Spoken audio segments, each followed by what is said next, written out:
have young learners, 16 to 18-year-old in the college, and we've realized that they struggle with coming into their maths and English classes. So the whole project is to look at how we can engage the learners, bring them back into the classrooms. And we've realized that to be able to do that, we need to get the teachers involved. So it's actually involving the tutors, engaging the tutors, getting them to work as a team. Vocational subjects were taught as discrete subjects, and the functional skills classes were taught as discrete classes. And the learners never turned up for the functional skills classes because, as far as they were concerned, it was not relevant. So we want to make it relevant to them by embedding it, helping them to see that it's important to their course and to real life. It's how to teach them these skills and help them to enjoy learning it. That's what we're looking at. One of the things we found from the research is people are saying, if we have a relationship, then we can work together. If we can work together, then the learners will see us as a team, and hopefully we can sell this whole project to the learners, not as functional skills, vocational subjects, but one qualification.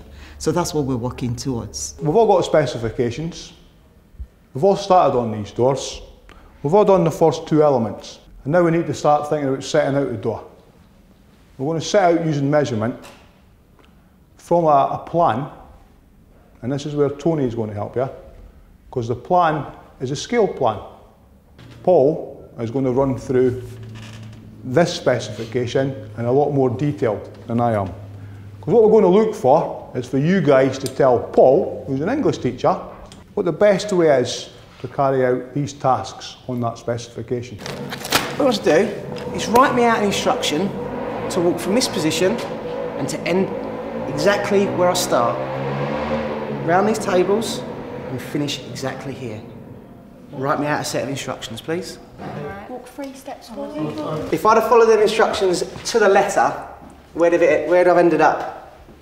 Probably somewhere out them doors. Can you see how specific you've got to be?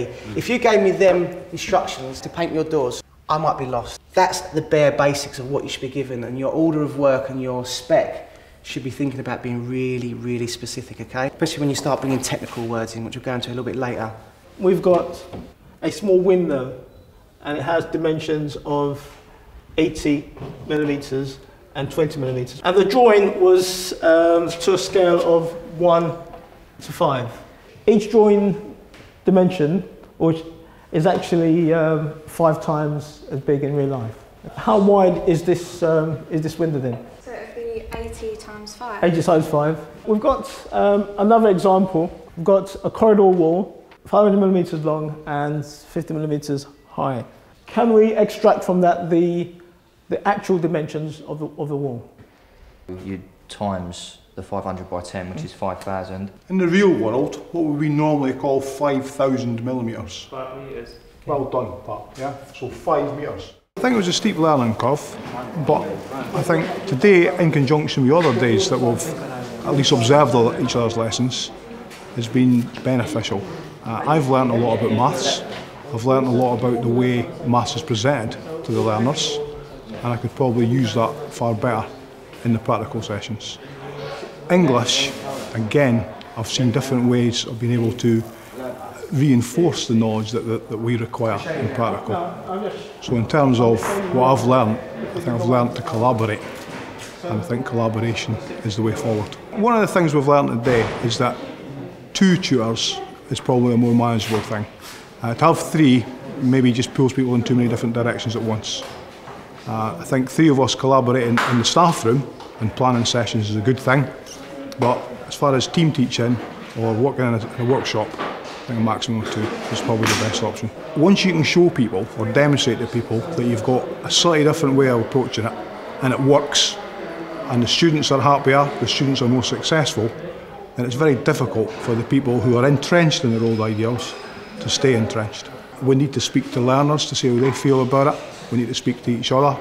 We need to plan a few more sessions, put into practice what we're trying to achieve today. Sometimes you do find if you're just sitting in a classroom, you're doing maths, you're working out of a book. I can see a point of doing maths because you have to measure out, you have to tip the paint how much you need in a can.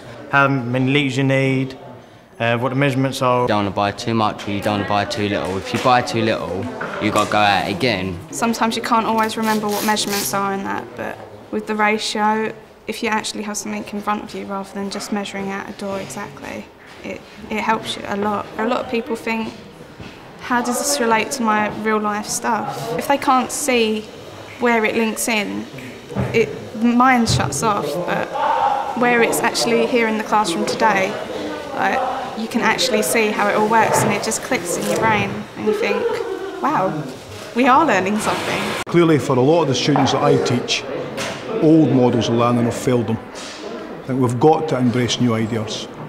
If it's not working now, we've got to try something different. And I'd rather be trying and failing than not trying and failing.